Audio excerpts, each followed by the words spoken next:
My name is Marigold Lennox. I am 26 years old. When I was 6, my parents packed my clothes into a single vinyl suitcase, drove me 300 miles north to Reno, and left me on my aunt's porch.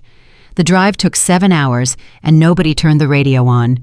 My mother Valerie sat in the passenger seat rolling a piece of rose quartz between her palms.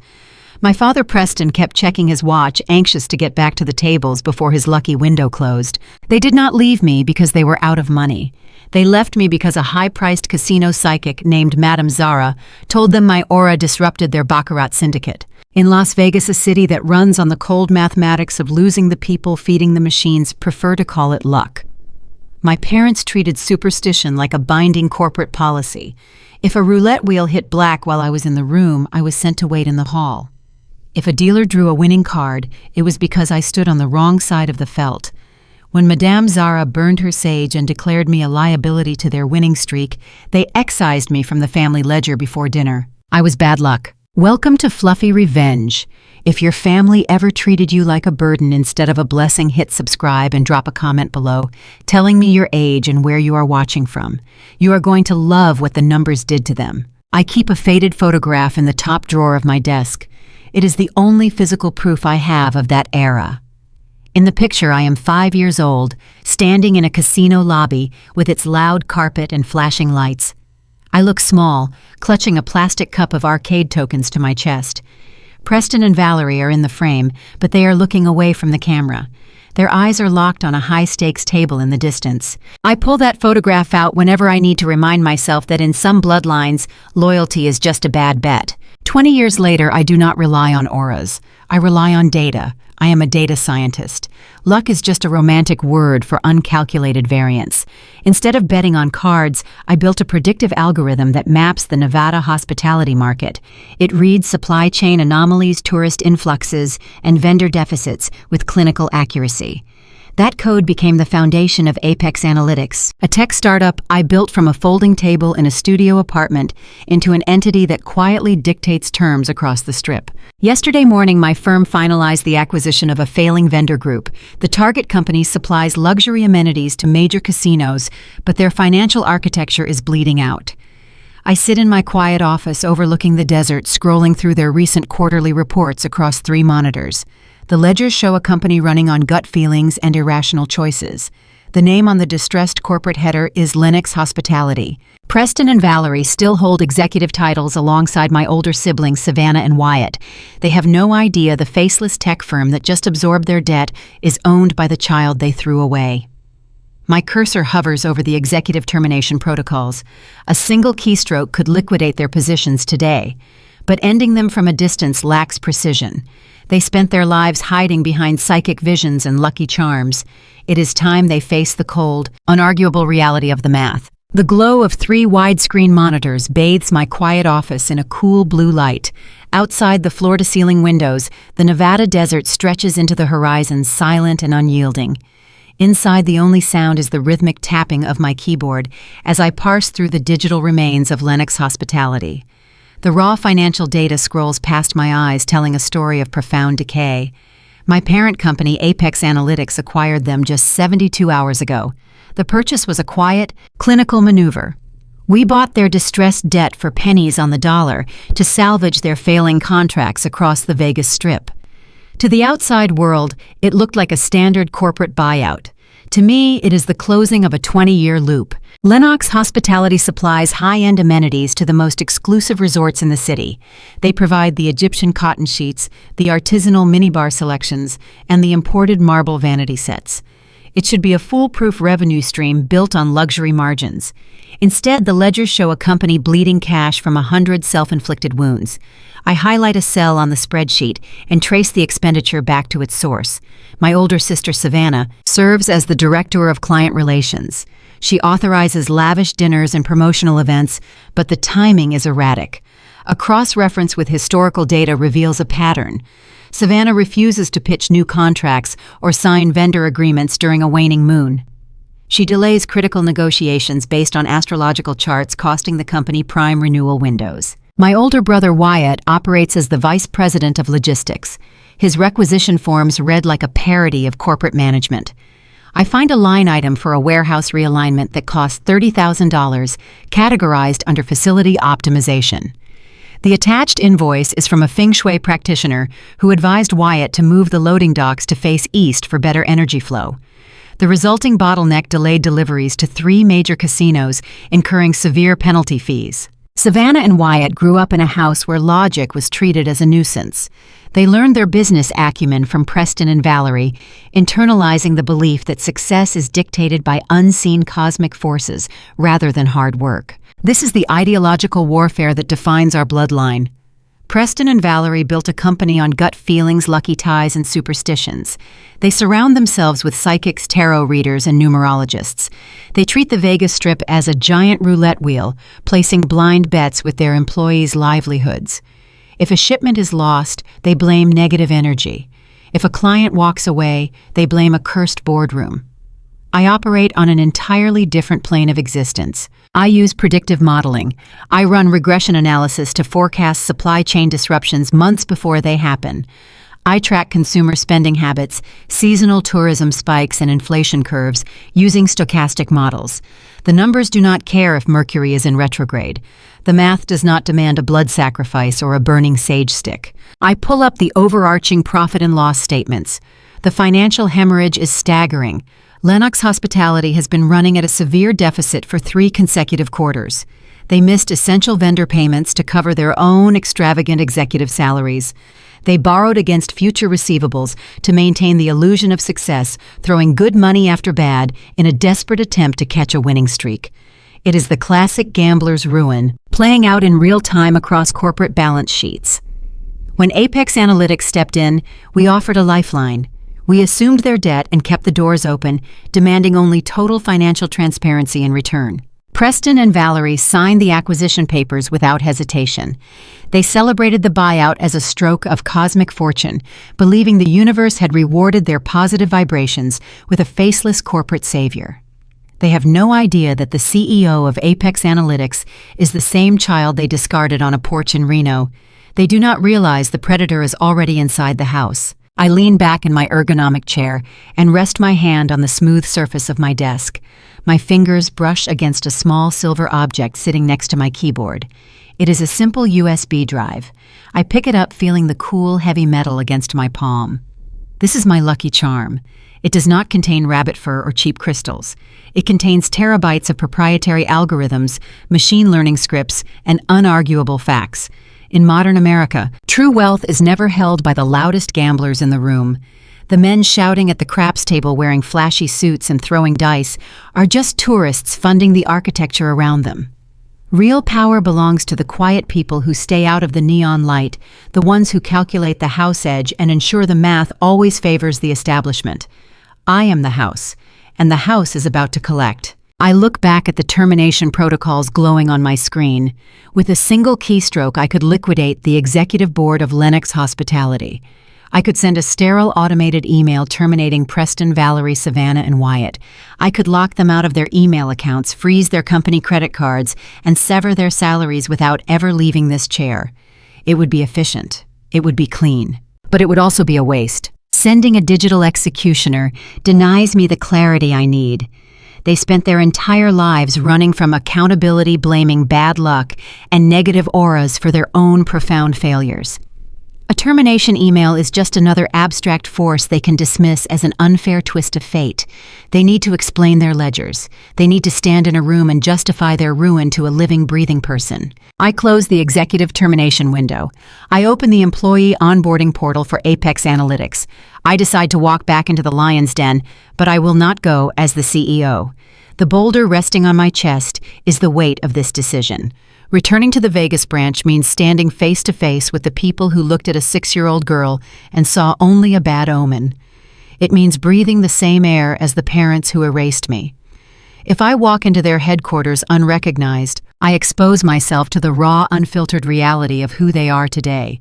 It is a calculated risk placing myself back in the gravitational pull of their dysfunction. I begin crafting a secondary identity within our human resources database. I strip away my executive title and generate a profile for a mid-level corporate drone. I assign myself a role as a low-level systems auditor dispatched by the new parent company to conduct a routine hardware and software integration check. It is the perfect cover.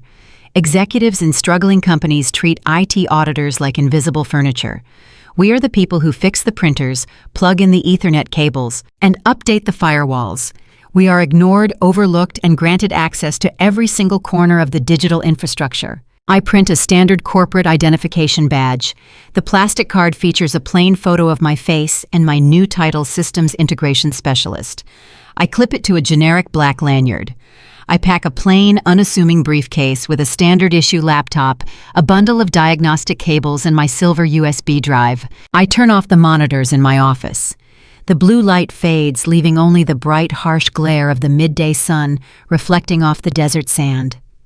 I am leaving the quiet control of my sanctuary to step into the chaotic, neon-lit reality of Lennox hospitality. They threw me away because a fortune teller promised them an easier path to riches. Tomorrow morning, a quiet systems auditor will walk through their front doors, and they will not even look up from their astrological charts to realize their luck has finally run out. Lennox Hospitality Headquarters occupies a squat concrete building 2 blocks off the main tourist corridor. Walking through the front doors feels like stepping into a time capsule buried in the late 90s. The lobby is a monument to outdated excess. Tarnished brass fixtures line the walls. Mirrored ceilings reflect a geometric carpet pattern designed to hide stains and keep eyes moving. A faint neon hum vibrates from the signage above the reception desk. The space smells faintly of industrial floral spray, trying to mask decades of stale cigarette smoke drifting over from the neighboring gaming halls. It is a physical manifestation of a company that stopped innovating the moment they hit their first lucky streak. I adjust the generic lanyard around my neck and approach the front desk. Before I can introduce myself to the receptionist, a woman intercepts me. Savannah Lennox is 5 years older than I am. She carries herself with the frantic energy of someone terrified of being exposed as an imposter. She wears a cream-colored silk blazer and a designer skirt that cost more than a junior manager earns in a month.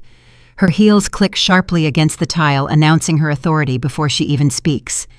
I know her salary from the ledgers I reviewed yesterday. That outfit alone accounts for half her monthly take-home pay, assuming she actually used her own money to buy it. She stops a few feet away and looks me up and down. Her eyes sweep past my face, lingering only on the plastic identification badge resting against my gray suit. She does not see a sister. She does not see a family resemblance. She sees a lowly tech worker sent by the corporate overlords to fix the internet. "You are the integration girl from Apex," Savannah says. Her tone is flat, devoid of any professional courtesy. "They said you would be here by 9. You are 3 minutes late." "Traffic on the interstate was unpredictable," I reply evenly, keeping my voice neutral. "Just get the new software installed on the lower floor," she sighs, waving a manicured hand toward the hallway. "And do not touch the feng shui in the executive suite. We had a practitioner align the desks yesterday, and I will not have some IT intern disrupting our energy flow before a major client call." I nod once, offering a polite, empty smile. She turns on her heel and walks away, barking orders at a nervous assistant carrying a clipboard. I stand in the lobby and watch her go. A profound insult settles in my chest, heavy and cold. We share the same parents, the same jawline, the same hazel eyes. Yet to her, I am entirely invisible. The child they threw away was erased so thoroughly that standing face to face with my own blood registers zero recognition. They erased me to protect their gambling syndicate, and now they do not even possess the situational awareness to recognize their own victim. That sting of rejection battles against a quiet, thrumming power. Savannah just ordered me away from her desk, unaware that I own the desk, the floor beneath it, and the building surrounding us. She is playing a character in a tragedy she does not yet realize has been written. I make my way down this cramped corridor toward the staff break room to set up my diagnostic equipment. The contrast between the executive facade and the reality of the employee conditions is stark.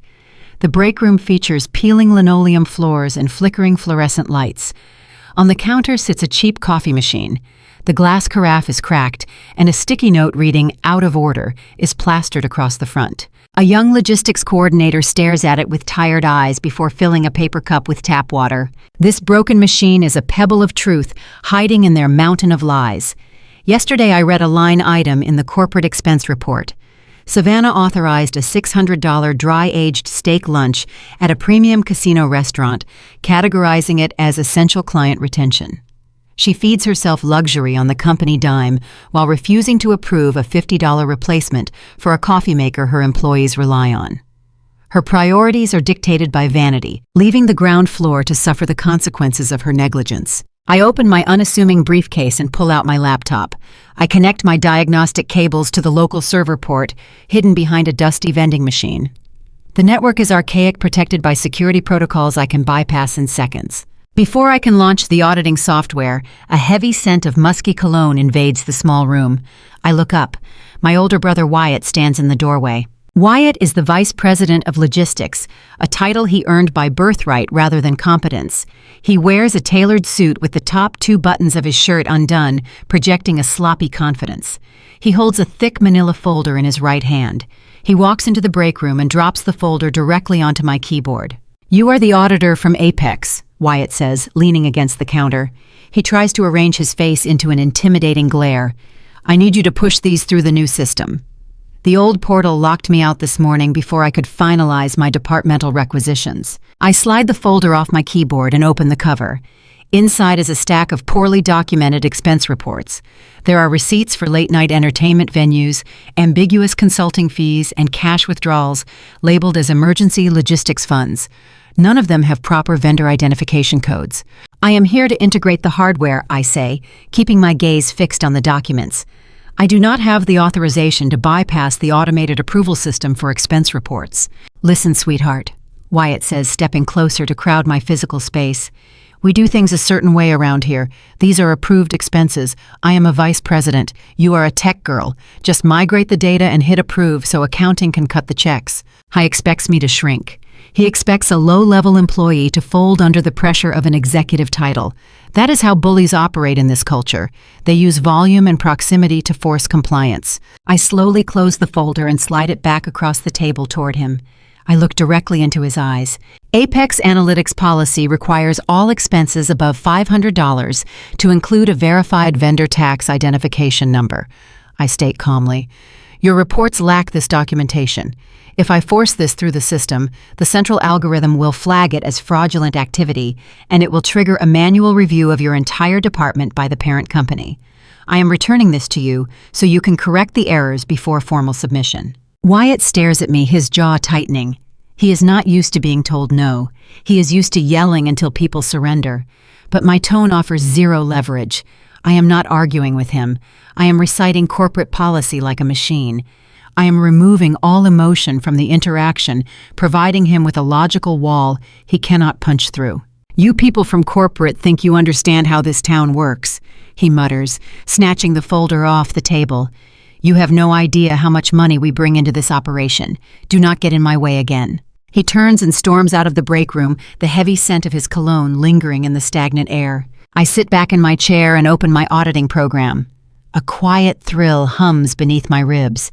The tension in the building is palpable, but I remain perfectly still. Wyatt and Savannah are strutting through these hallways, bragging about their titles, trying to intimidate the staff, and pretending they hold winning hands. They are betting their egos on a pair of twos. I tap the silver USB drive resting in my pocket. I hold a royal flush. They are showing me their tells, exposing their insecurities, and handing me the rope I need to dismantle their illusions. I plug my drive into the port and begin downloading the deepest layers of their financial servers. The superficial rudeness in the lobby and the petty intimidation in the break room are just symptoms of a much larger disease. It is time to look at the X-rays. The screen flickers as the firewall yields to my credentials. Rows of encrypted data begin to populate my monitor. I bypass the public-facing ledgers and dig into the restricted administrative folders. The numbers begin to form a picture, and the truth hidden beneath their superstition is far worse than simple incompetence. I lean closer to the screen, my eyes scanning the phantom accounts. The real game is about to begin. The break room fluorescent light buzzes above me, casting a sterile glare across my laptop screen. My fingers move steadily over the keyboard. I bypass the superficial directories and breach the root server with ease. Lennox Hospitality maintains a pristine digital facade for tax auditors and lower management, but the true financial architecture lies buried behind obsolete encryption protocols. I deploy a parsing script to organize the raw data into chronological spreadsheets. The numbers cascade down the monitor in neat columns. As a data scientist, I do not view math as cold or abstract. Numbers form a narrative. They reveal the pulse of an organization, exposing every hidden vice and silent panic. Right now, the narrative unfolding before my eyes is a tragedy of extraordinary proportions. I filter the outgoing vendor payments for the last 4 quarters. According to the surface ledger, the company spent hundreds of thousands of dollars on imported textiles, luxury bath products, and high-end room amenities. I run a trace on the routing numbers attached to those expenditures. The funds did not go to textile manufacturers in Europe or distributors in California. They were diverted into a complex web of offshore holding companies. I cross-reference the destination accounts with global gaming registries. The shell corporations belong to international casino syndicates. My father, Preston, has been systematically draining the operational budget to fund his baccarat habit. He is taking money meant to fulfill legitimate casino contracts and wiring it to rival gaming tables across the ocean. The timestamps on the transfers correlate directly with periods of sharp revenue decline. When Lennox Hospitality lost a major client, Preston did not restructure the budget or reduce overhead. He tried to win back the deficit on the felt. He is a man who spent his entire life believing the next hand would erase his previous mistakes. Instead of building a sustainable business, he treated his own company like an endless line of credit at a rigged table. He stole from his employees to feed a desperate delusion. The financial rot extends far beyond the baccarat tables. I open the payroll database and sort the employee compensation packages by value. My mother, Valerie, oversees human resources and internal wellness. Nestled between the salaries of the logistics team and the warehouse staff is a recurring monthly retainer classified as business consulting. The recipient is listed under a vague corporate entity, but a quick search of the Nevada State Business Registry reveals the sole proprietor. It is Madame Zara. Valerie has been paying a fake psychic a 6-figure annual salary out of the corporate treasury while the warehouse staff struggles with broken equipment and stagnant wages. My mother is funding the lifestyle of a charlatan. The invoices detail exorbitant fees for services rendered, including energy clearing, astrological forecasting, and aura alignment. Valerie uses these mystical consultations to justify her disastrous management choices. If a lucrative deal falls through, the psychic tells her the planetary alignment was unfavorable. This convenient fiction absolves my mother of all personal responsibility.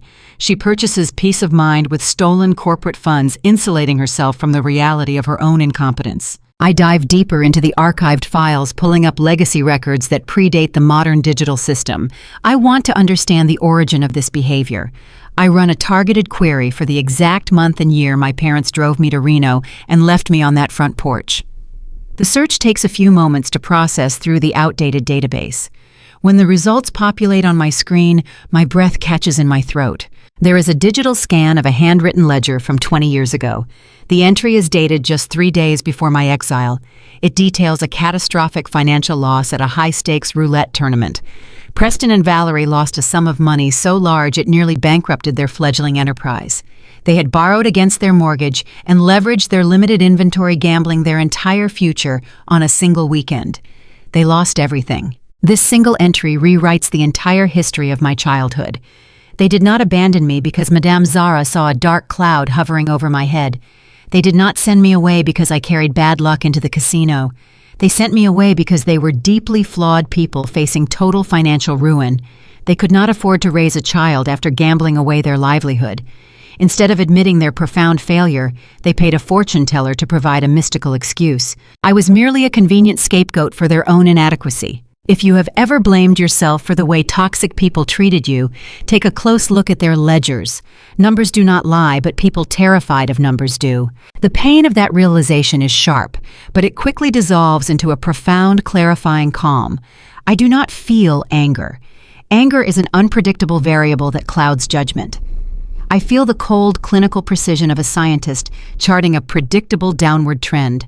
My parents built a house of cards on a foundation of deception. I am simply the wind preparing to blow it down. I initiate a secondary script on my laptop. I begin quietly altering the administrative permissions across the Lennox Hospitality network. I do not freeze the accounts yet. That would trigger an immediate alarm and give them time to prepare. Instead, I revoke their ability to authorize large transfers. I restrict access to the offshore routing numbers. I sever the payroll link to Madame Zara, ensuring her next invoice will bounce. To the naked eye, the system appears entirely normal. But beneath the surface, I am locking the doors and sealing the windows. They are trapped inside their own failing architecture, and they do not even know I hold the key. As my script completes its final security override, a notification pops up on my monitor. Someone in the building is attempting to bypass the standard login protocols. The IP address originates from the executive suite on the top floor. Wyatt is trying to force his unverified expense reports through the accounting portal using unauthorized administrative credentials. He is poking around in the dark, trying to find a digital backdoor into the system. My lockdown has interrupted his routine fraud. I is about to realize the network is no longer answering to him. The minor annoyance in the break room is rapidly escalating into a direct confrontation. I watch his keystrokes register on my screen in real time. He is frustrated typing erratic commands trying to override the security blocks I just installed. I sit in the dim fluorescent light tracking his every move. The house of cards is trembling and my brother is foolish enough to start pulling at the foundation. The command prompt on my screen blinks with a steady rhythm as I monitor the network traffic from the dim break room. Upstairs in the executive suite, panic is taking root. Wyatt has repeatedly failed to force his expense reports through the administrative portal. His login attempts grow frequent and frantic.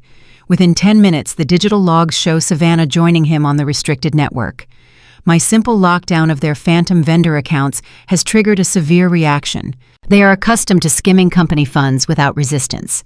Now a generic error code is telling them the vault is sealed shut. I know exactly how their minds operate. Savannah and Wyatt grew up in VIP lounges and high-roller suites. They absorbed the culture of old Las Vegas, internalizing the lesson that problems are eliminated rather than solved. When a variable threatens the house, you remove the variable. I remain seated observing the data packets flowing across the local server. Wyatt opens an internal messaging application to communicate with Savannah. The encryption on their chat protocol is archaic. I intercept the packets with a few simple keystrokes. Savannah is demanding to know why the offshore routing numbers are returning null values. Wyatt replies that the new integration software must possess a rigorous firewall. He suggests the auditor from corporate is digging too deep into the vendor ledgers.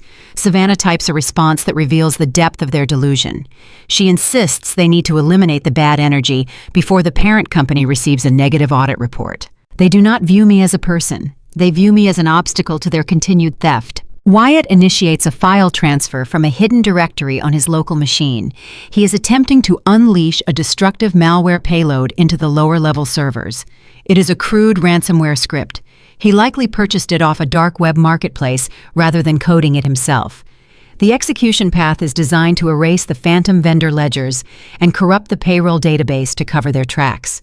But Wyatt is not just trying to destroy the evidence. He is manipulating the network switches to spoof the origin address. He is routing the cyber attack directly through my temporary workstation. He wants Apex Analytics to see a catastrophic data breach originating from their own auditor. He intends to have me fired, discredited, and held legally liable for the destruction of their corporate history. I sit in the quiet glow of my monitor and let the sheer audacity of their plan wash over me. 20 years ago, my siblings watched our parents discard a 6-year-old girl to preserve a baccarat syndicate. They learned early that human beings are disposable assets meant to be sacrificed whenever the odds turn against the family. Now, as adults, they are perfectly willing to ruin a young professional career to hide their own embezzlement.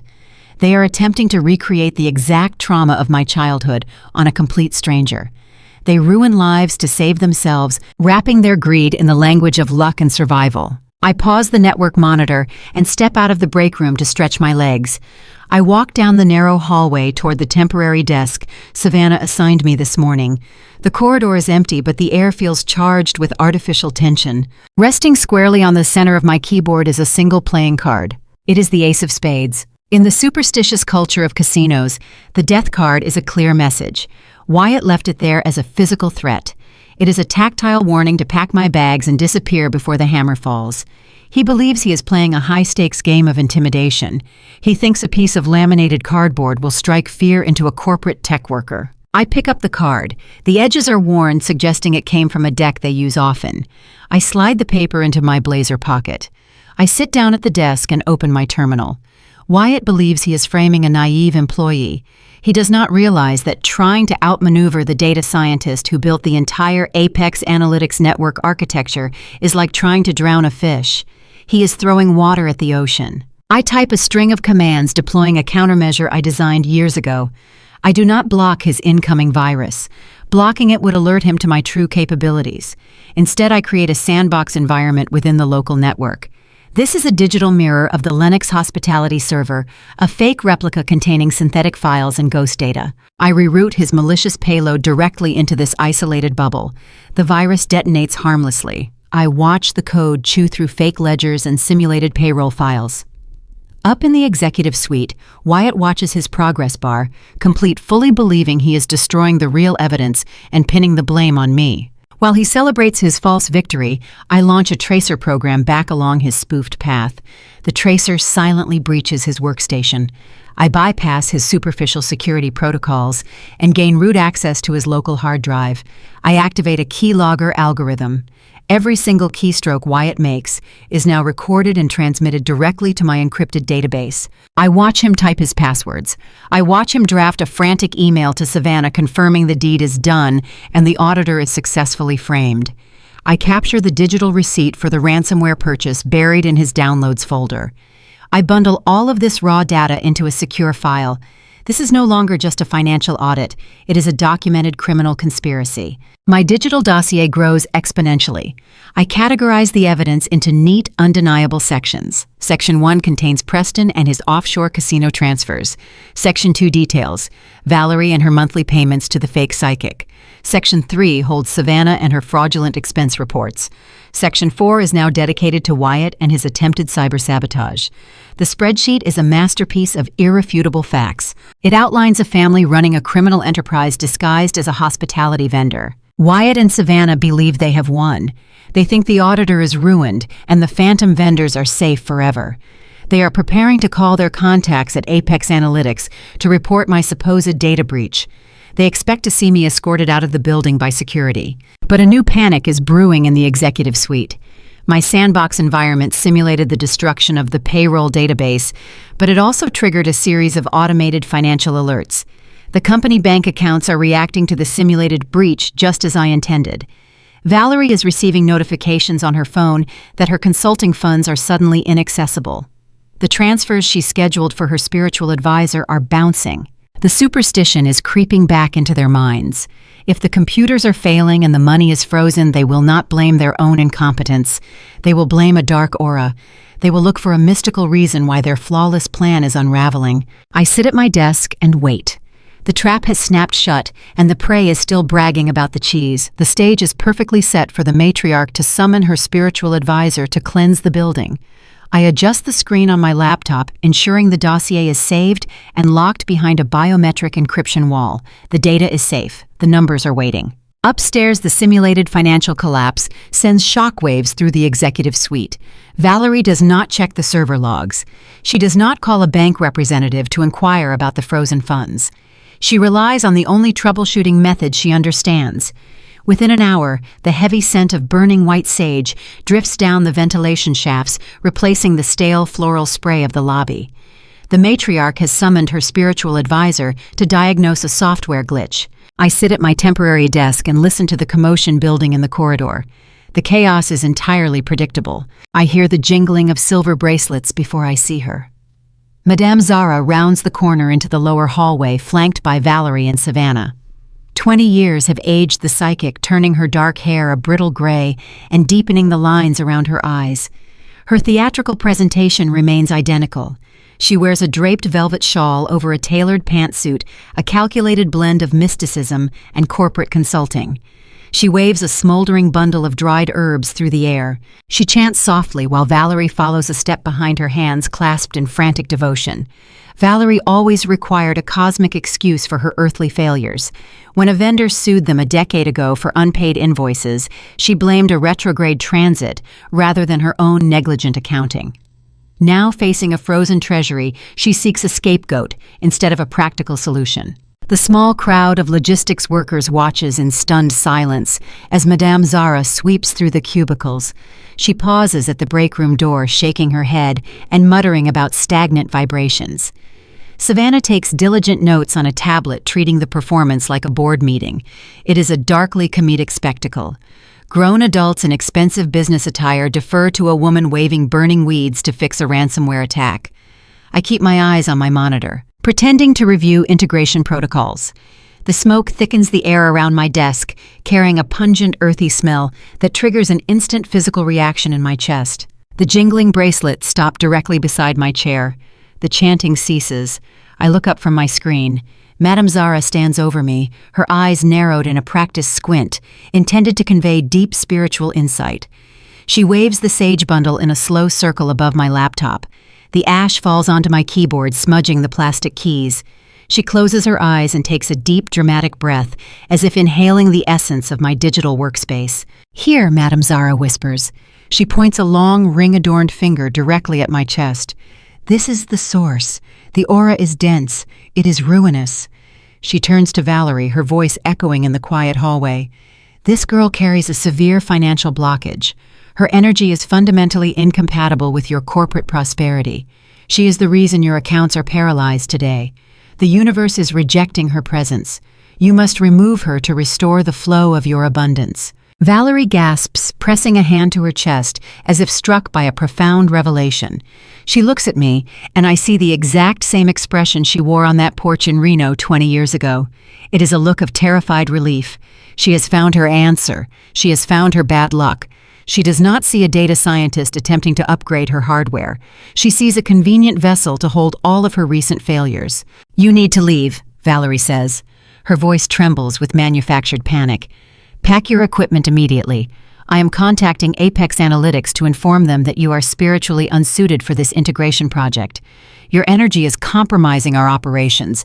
Get out of my building." The demand hangs in the smoky air. A cold, crushing weight settles over my ribs. For a fraction of a second, the tailored suit and the data scientist identity melt away. I am 6 years old again, standing on a porch with a vinyl suitcase, watching my mother start the car, because this exact woman told her I was cursed. The psychological impact of reliving that specific abandonment is staggering. Madame Zara gave my parents the permission they needed to throw away their child to cover their gambling debts. Now, 2 decades later, she is giving them permission to throw away an auditor to cover their embezzlement. They have not evolved. They simply changed the stakes. The silence in the corridor stretches thick and suffocating. I am no longer a frightened child waiting for a family to want her. I am the architect of their unmaking. I look at Valerie trembling in her designer clothes, and I realize she possesses no actual power. She is a puppet dancing on strings made of superstition, and I am holding the scissors. The trauma attempts to anchor me to the past, but the logic pulls me forward into the present. I have the data. I have the proof. I have the keys to their entire existence sitting in my pocket. I do not scream. I do not cry. I do not defend my qualifications or argue about the absurdity of firing a systems engineer over an aura. I reach forward and close my laptop. I unplug the diagnostic cables with smooth, deliberate motions. I slide the equipment into my unassuming briefcase and snap the latches shut. Even Wyatt has emerged from his office, watching the scene unfold with a smug smirk, believing his virus has somehow manifested as a spiritual cleansing. I think his sabotage is the reason I am being escorted out. I stand up and walk toward the front lobby, forcing them to follow me to the reception desk. The visitor log sits on the counter. Beside it rests a heavy gold-plated pen Savannah purchased last month using misappropriated vendor funds. I know the exact ledger entry that funded this shiny trinket. I pick up the stolen pen. The metal is cool and substantial against my fingers. I sign my false name out of the ledger with careful, precise strokes. I set the pen down gently on the glass counter, leaving their fraudulent purchase exactly where I found it. I turn to face Madame Zara. She stands tall, projecting the false confidence of a charlatan who believes she has won the room. She expects me to cower.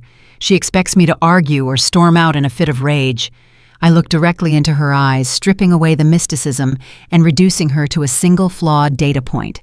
She is just a woman who sells lies to desperate gamblers. Your probability of accuracy is mathematically 0, I say. My voice is quiet, carrying no malice, only the chilling certainty of an undeniable fact. I do not wait for her response. I turn my back on my mother, my brother, and the sister who failed to recognize me.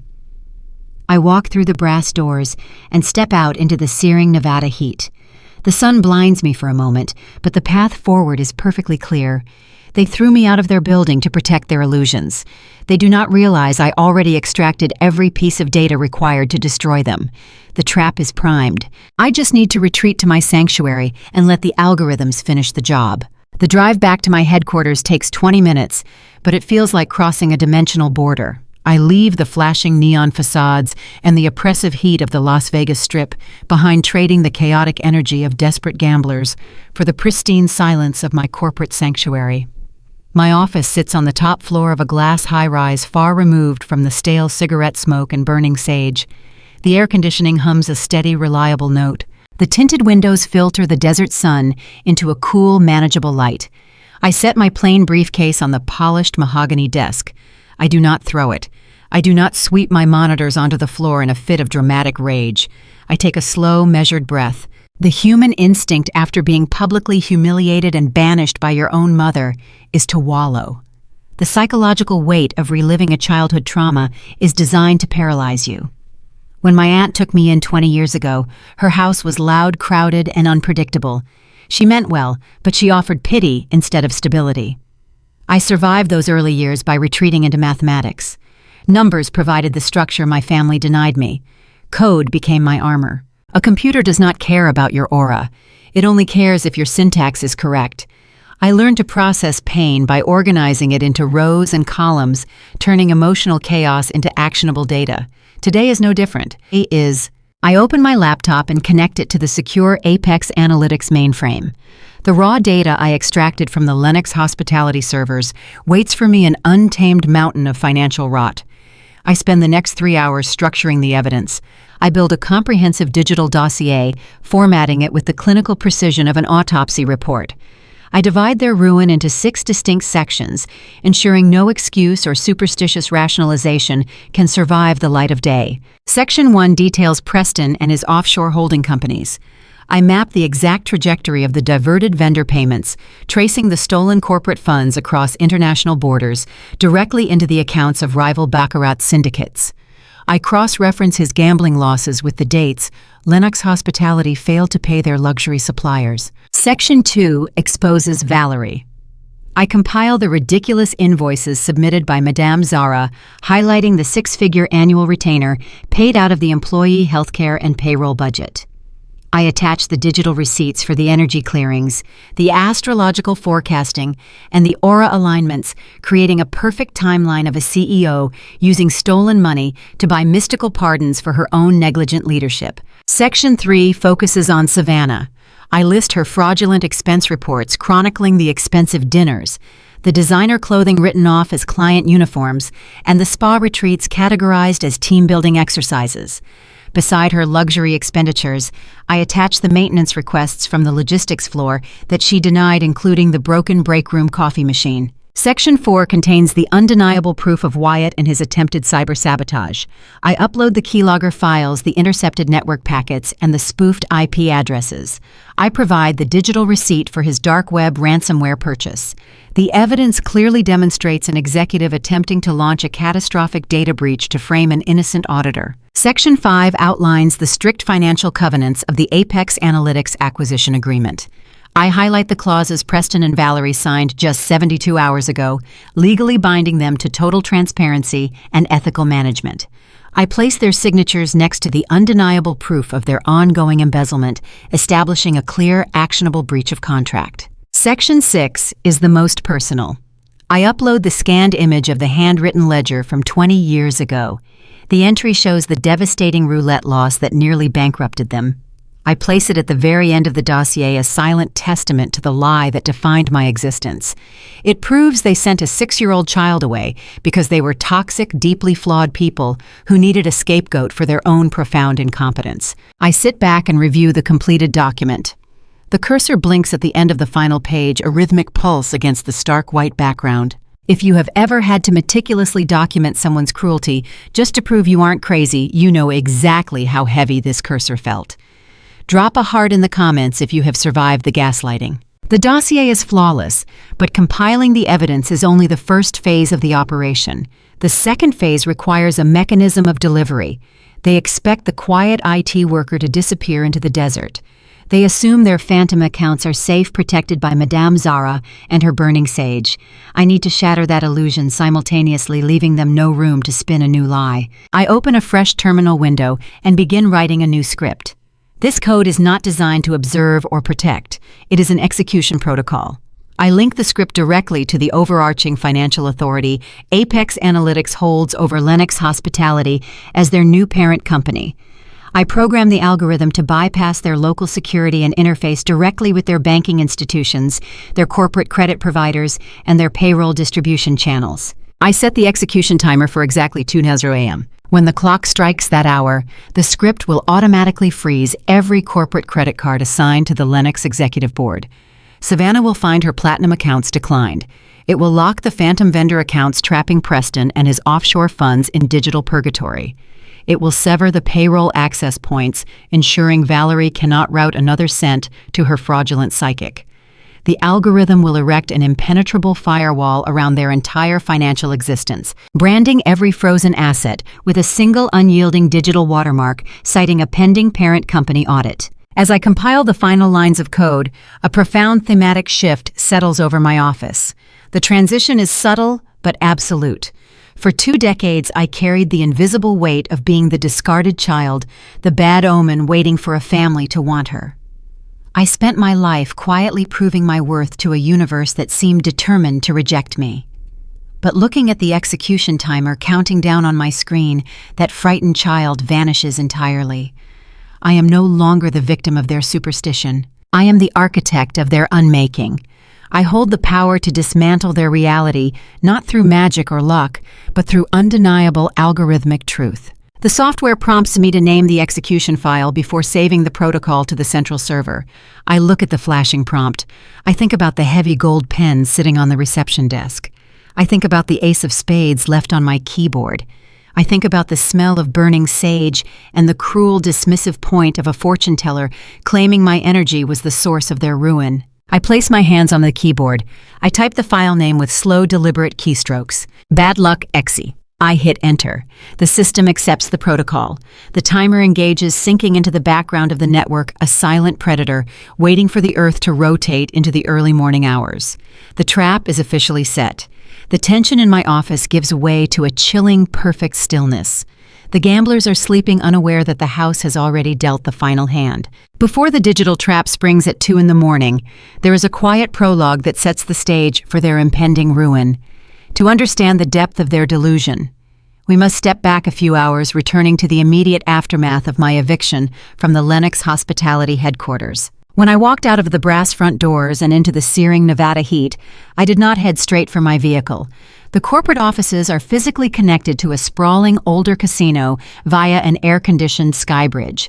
I needed a moment to recalibrate my pulse after enduring Madame Zara and her burning sage. I needed to wash the scent of mystical fraud out of my clothes. I bypassed the valet stand and walked through the sliding glass doors into the main gaming floor. Casinos are architectural marvels designed to manipulate human psychology. There are no windows to show the passing of the sun. There are no clocks to remind you that your life is ticking away. The carpets feature loud, chaotic patterns intended to keep your eyes off the floor and locked onto the flashing screens. Oxygen is subtly pumped through the ventilation system to maintain a false sense of alertness. It is an engineered twilight, a vacuum where logic is suspended and hope is monetized. I find a small, sticky cocktail table near the perimeter of the high-limit baccarat pit. I sit down and place my unassuming briefcase on the seat beside me. I do not order a drink. I sit in the dim neon glow and watch the players. They worship variance. They clutch lucky charms, blow on dice, and search for patterns in random number generators. They are desperate people searching for salvation in a machine designed to slowly bleed them dry. As I watch a man across the aisle bury his face in his hands after a bad hand, a familiar shadow falls over my table. Preston Lennox has tracked me down. My father navigates the crowded casino floor with a practiced, arrogant strut. He wears a bespoke navy suit, but the fabric around the shoulders is slightly worn, betraying a man who can no longer afford his own tailor. He scans the room with the restless, darting eyes of a chronic gambler looking for his next mark.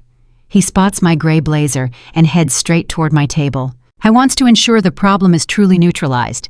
He needs to know the auditor sent by Apex Analytics is actually leaving the premises, securing the perimeter around his offshore embezzlement scheme. Preston slides into the curved leather booth opposite me without asking for permission. Up close, the toll of his addiction is obvious. The skin around his eyes is bruised with exhaustion. His hands tremble with a subtle rhythmic twitch that he tries to hide by drumming his fingers against the table. He is 55 years old, but his posture carries the weight of a man drowning in invisible debt. He grew up in a modest, middle-class neighborhood, but he caught a lucky streak early in his career. He placed a few reckless bets that miraculously paid out, convincing him that he possessed a special intuition. He mistook a statistical anomaly for a permanent blessing.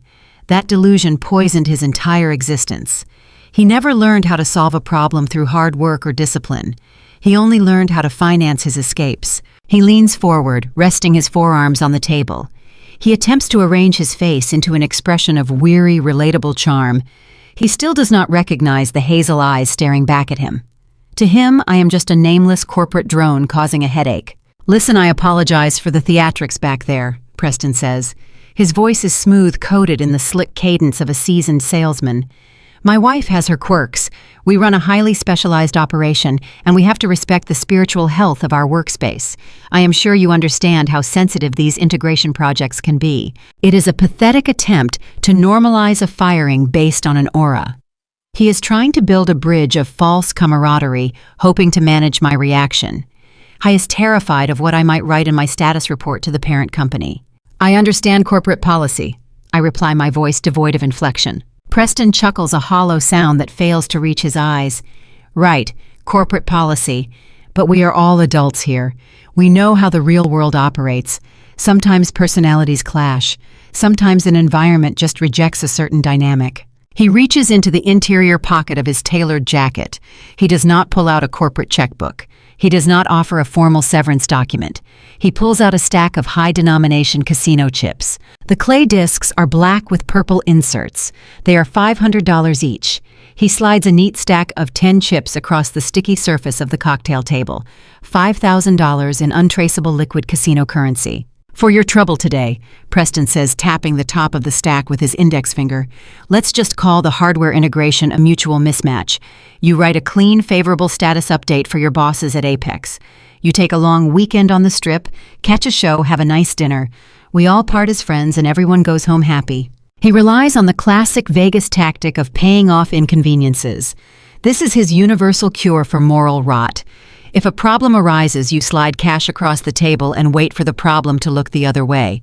He believes everyone has a price. He thinks integrity is just a bargaining chip waiting to be cashed in. I look at the stack of clay discs. Then I look at his hands. I stare at the man who is supposed to read me bedtime stories and protect me from the dark. I am looking at a father trying to bribe a software engineer to cover up a felony. The psychological distance between us is an unbridgeable chasm. The boulder resting on my chest is the profound realization that he is entirely hollow.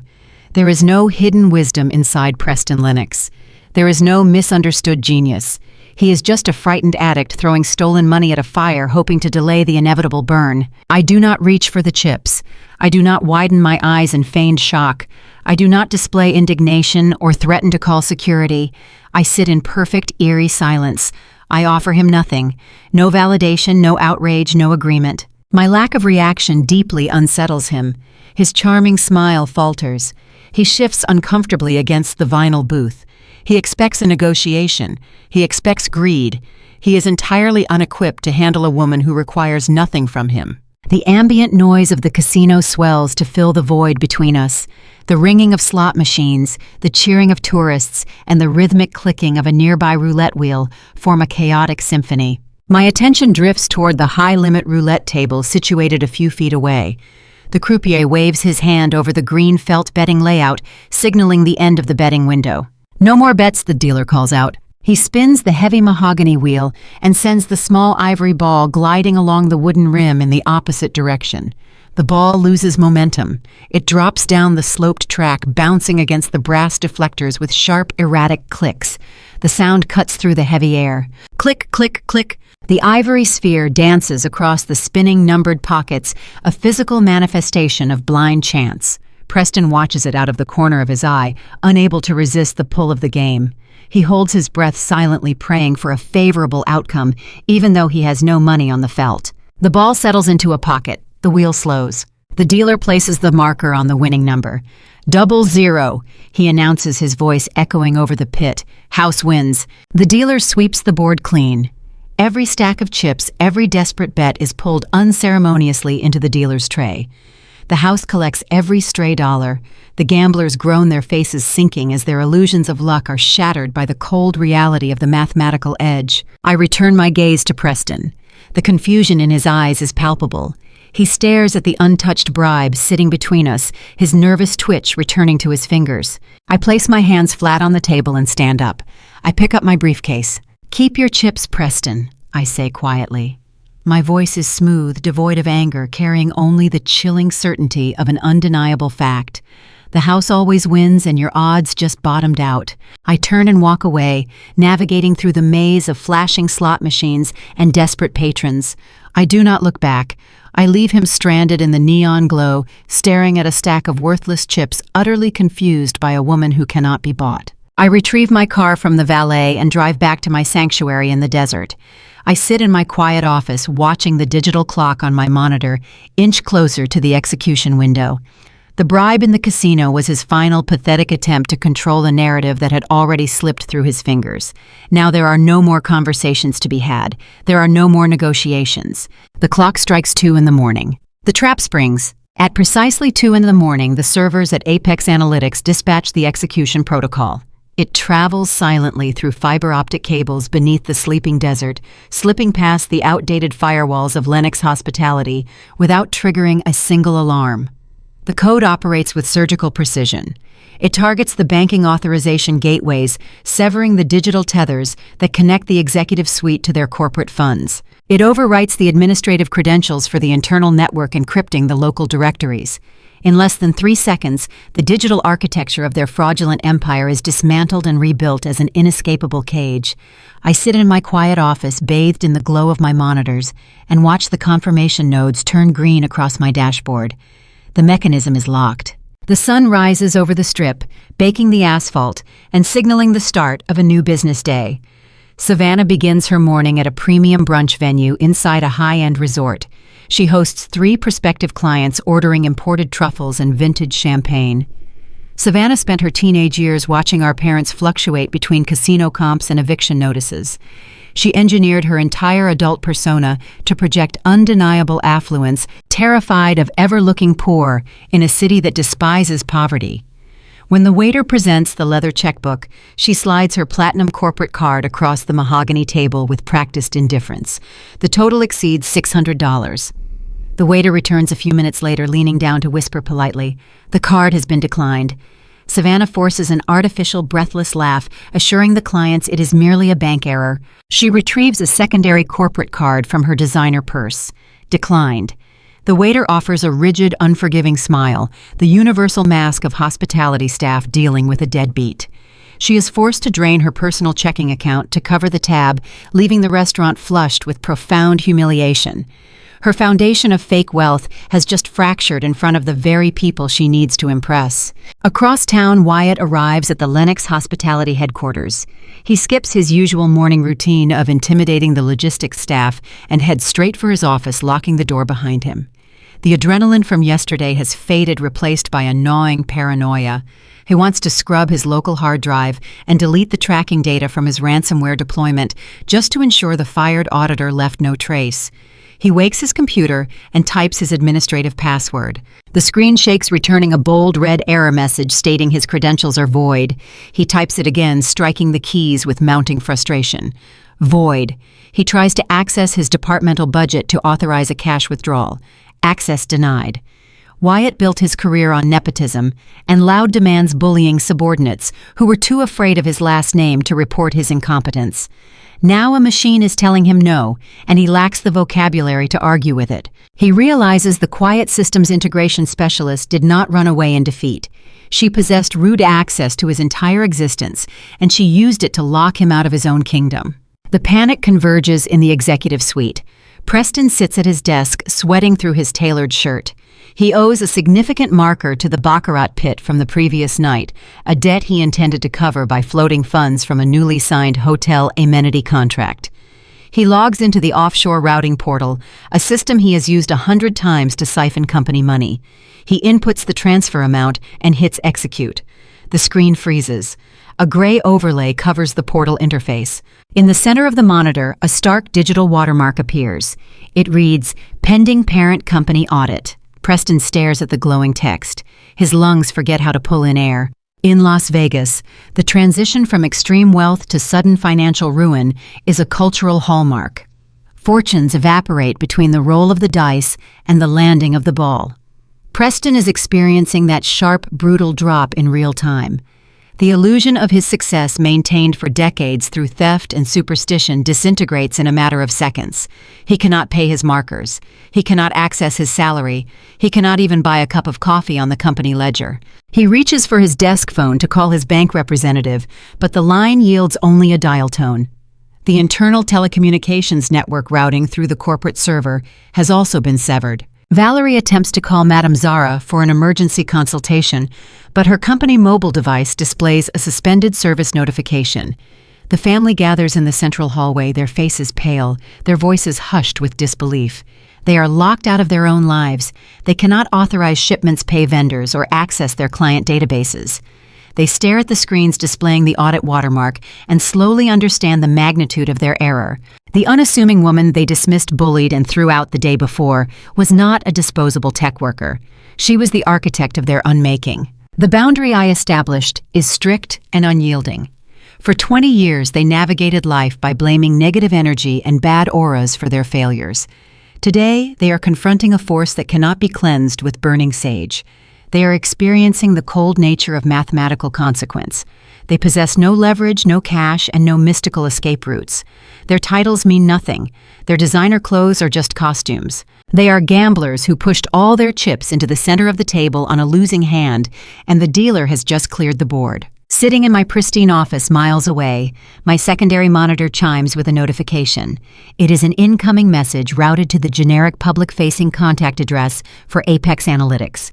I open the file. It is a frantic email sent from Wyatt's personal smartphone. The subject line is written in all capital letters, vibrating with unvarnished desperation. He begs for immediate assistance, claiming a rogue IT contractor hacked their network and paralyzed their infrastructure.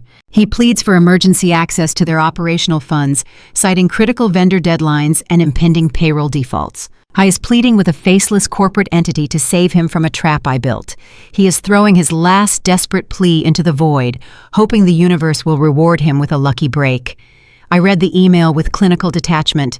The data scientist has successfully trapped the gamblers in a mathematical cage, stripping them of their luck and leaving them with nothing but their own quiet panic. The board is perfectly set, and the pieces are exactly where I need them to be. The morning air high above the Las Vegas Strip carries a faint chill before the desert sun bakes the asphalt. I stand on the glass-paneled balcony of my residence, holding a ceramic mug of dark coffee. 30 stories below, the city stretches out like a glittering, exhausted beast. The neon signs are still flashing, competing with the rising daylight. Down there, thousands of tourists are waking up with dry mouths and empty wallets, trying to piece together where their money went. They will blame bad luck. They will blame a cold deck. They will blame everything except their own choices. I take a sip of my coffee. The bitter warmth grounds me. I am not thinking about the tourists. I am thinking about the 4 executives locked inside a concrete building 3 miles away, currently experiencing that exact same brand of frantic, breathless regret. My secure mobile device vibrates against the metal patio table. The sound is sharp in the quiet morning air. I programmed a custom alert for any incoming communication, originating from the Lennox hospitality domain, routing it directly past my assistant and into my personal queue. I set my mug down and pick up the phone. The screen displays an urgent email marked with high-importance flags. The sender is Preston Lennox. The secondary sender is Valerie. The recipient field reads, Office of the Chief Executive Officer, Apex Analytics. I open the message. The tone of the email is a fascinating study in desperation disguised as corporate synergy.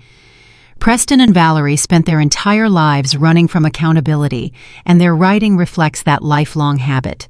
They begin with lavish, sycophantic praise for the recent acquisition, expressing their deep commitment to our shared financial future. They type paragraphs about synergistic growth and operational harmony. Then they pivot to the crisis. They describe the current system freeze not as a consequence of their own embezzlement, but as a tragic, unforeseen technical glitch. They weave a narrative of victimization. According to their email, a rogue IT contractor arrived at their office yesterday and behaved erratically.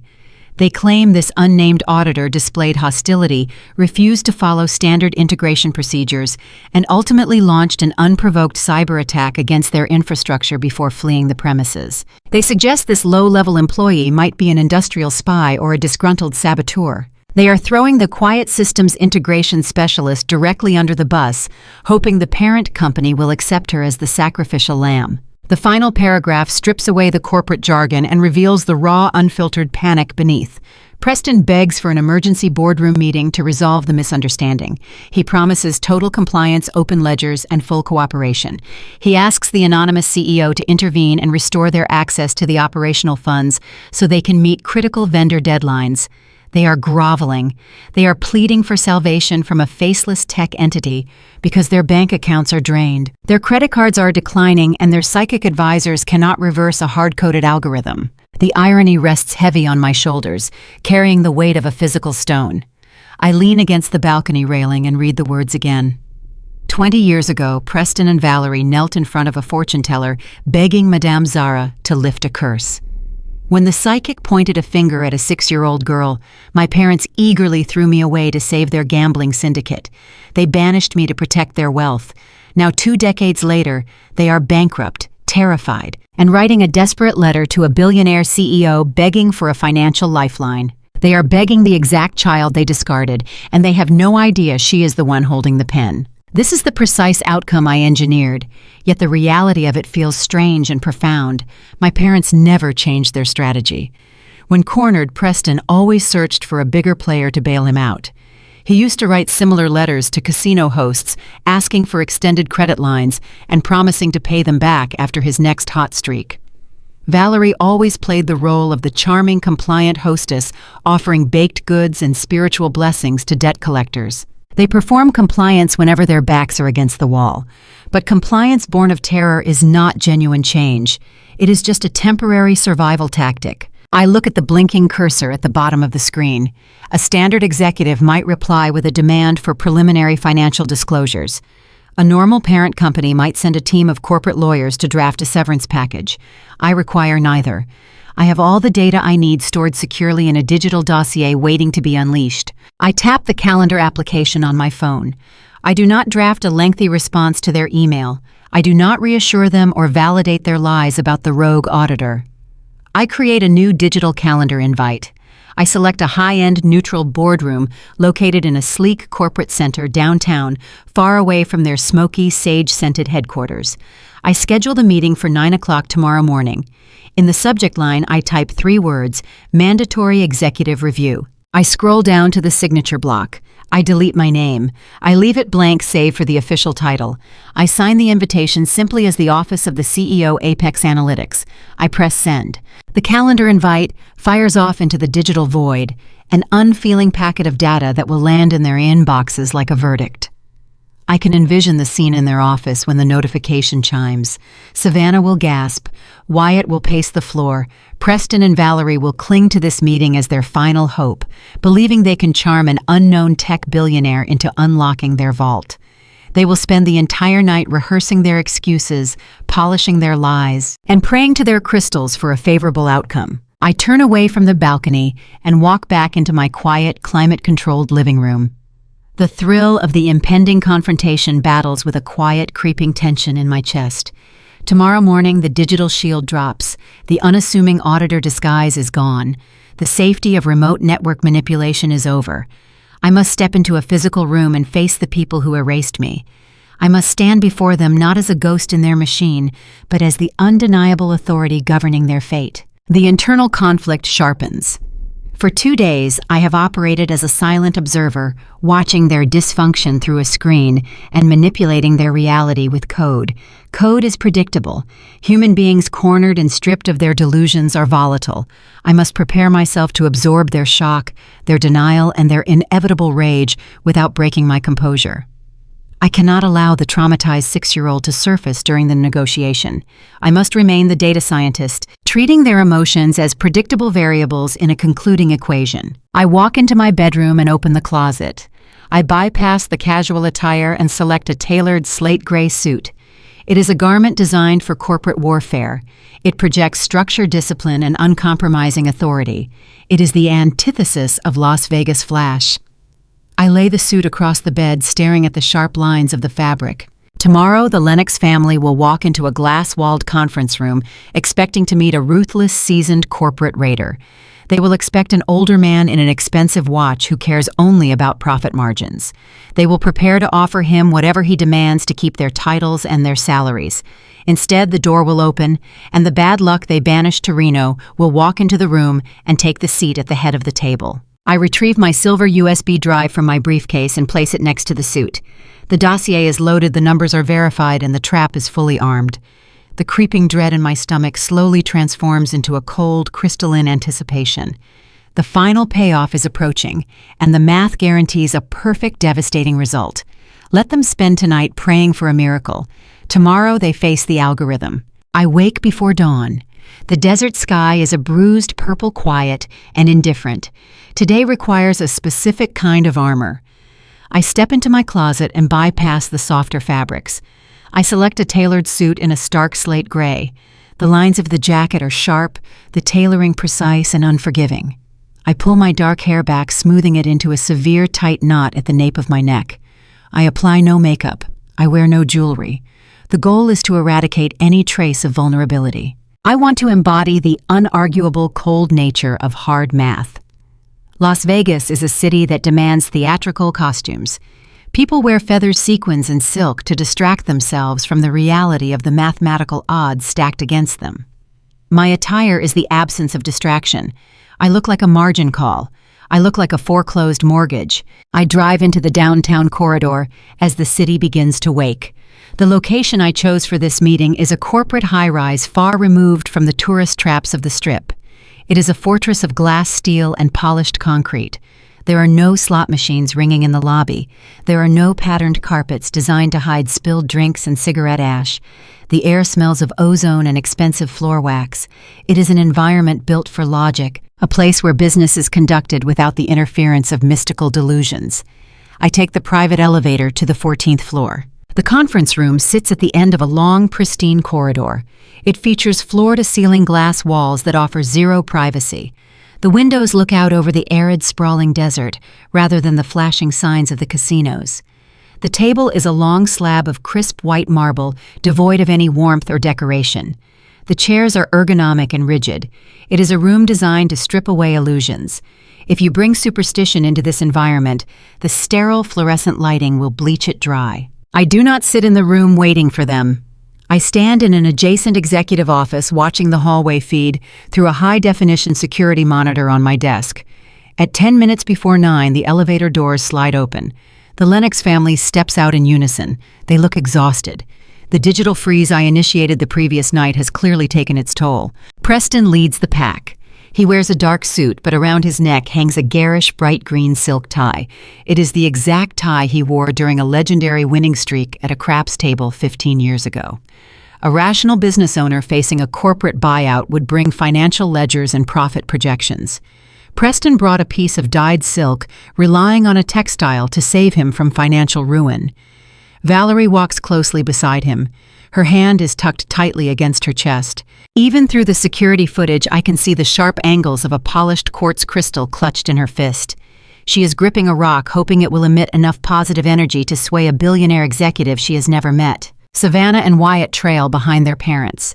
The digital paralysis has stripped them of their usual arrogant swagger. Savannah keeps checking her smartphone, likely hoping the banking application will miraculously show a positive balance instead of a corporate hold. Wyatt looks pale. His eyes dart nervously toward the security cameras mounted in the ceiling. He knows his cyber-sabotage failed, and he is walking into the headquarters of the company he tried to hack. They are vibrating with a frantic, desperate anxiety. They are walking into this neutral corporate battleground, expecting to face an older, ruthless corporate raider. They are preparing to flatter and charm a titan of industry. The digital clock on my monitor strikes 9. I do not move toward the door. I stay seated in the adjacent office. The psychological warfare of making them wait is a deliberate tactic. In the superstitious world of gambling, momentum is everything. A fast pace keeps a player from thinking too hard about the money they are losing. The casino relies on sensory overload to prevent rational thought. By making the Lennox family wait in a silent room, I am draining their momentum. I watch them take their seats around the white marble table. 5 minutes pass. Preston tugs at his lucky green tie, loosening the knot. Valerie sets her crystal on the smooth table surface, then picks it up again, rubbing her thumb across the jagged edge. 10 minutes pass. Savannah whispers something to Wyatt. Wyatt simply shakes his head and slumps lower in his chair. Every passing minute amplifies their fear. They are trapped in a glass box, forced to sit with their own ruin. They possess no leverage, no cash, and no mystical escape routes. Inside that conference room, mounted on the stark white wall, is a sleek analog clock. Its sweeping second hand produces a faint rhythmic tick. I can imagine the sound echoing against the glass, clear as a gavel in the sterile air. It is the steady heartbeat of consequence. That subtle ticking counts down the seconds to their demise. They are sweating now. The building climate control is robust and cool, yet Preston pulls a handkerchief from his pocket and wipes a sheen of perspiration from his forehead. Valerie is bouncing her knee in a frantic rhythm. The silence is breaking them down before I even enter the room. Revenge isn't about screaming, it's about letting the silence do the heavy lifting for you. You do not need to raise your voice when you hold all the leverage. You just need to step out of the way and let gravity take over. Toxic people thrive on chaotic arguments. They use volume to drown out facts. When you remove the noise, they are forced to listen to the hollow echo of their own failures. I look down at my desk. My heavily encrypted dossier rests on a secure digital tablet. The file outlines 20 years of theft, fraud, and negligence. It contains the proof of the offshore casino transfers, the invoices for the fake psychic, the fraudulent expense reports, and the cyber-sabotage logs. I pick up the tablet. The weight of the device grounds me in the present moment. I smooth the lapels of my slate gray suit one last time. I take a deep, slow breath, pulling the cool, conditioned air into my lungs. The frightened child left on a porch in Reno is gone. The unassuming systems auditor they banished is a ghost. I turn away from the security monitor. I hold the tablet firmly in my left hand, and I walk toward the glass doors. I grasp the polished metal handle of the conference room door.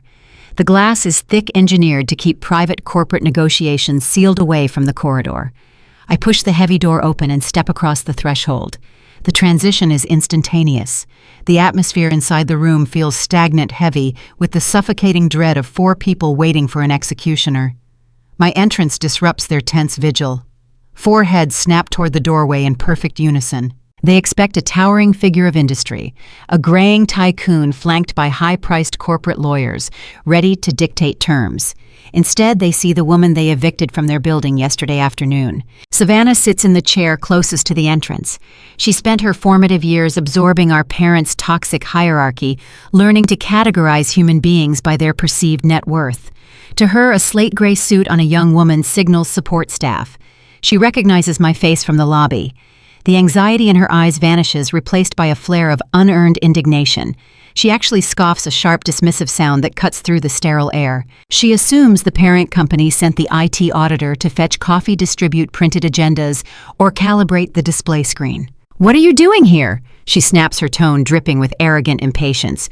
"We are waiting for the CEO." I do not answer her. I do not break my stride. I walk past her chair, ignoring her entirely. My footsteps measure a steady, unhurried rhythm against the polished concrete floor. Wyatt leans back in his seat and crosses his arms over his chest, preparing to deliver a harsh lecture on corporate hierarchy.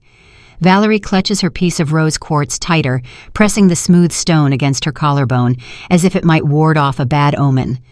Preston opens his mouth to speak, intending to order me out of the room before the real executives arrive to witness the disruption. I reach the head of the white marble table. The chair situated there is a heavy, high-backed leather seat reserved exclusively for the presiding authority. I set my encrypted digital tablet down on the pristine surface. I pull the heavy chair out. I sit down. I smooth the fabric of my trousers. I fold my hands together and rest them next to my device. I look directly at them, offering a blank, unreadable expression. The silence that follows is thick enough to choke on. The building climate control hums a quiet, sterile note, but it provides no relief from the sudden, suffocating tension. Wyatt unfolds his arms, his posture stiffening as the reality of my actions registers. Savannah opens her mouth, but the arrogant demand dies in her throat. She recognizes the posture of true authority. She knows you do not sit in the executive chair unless you hold the deed to the room.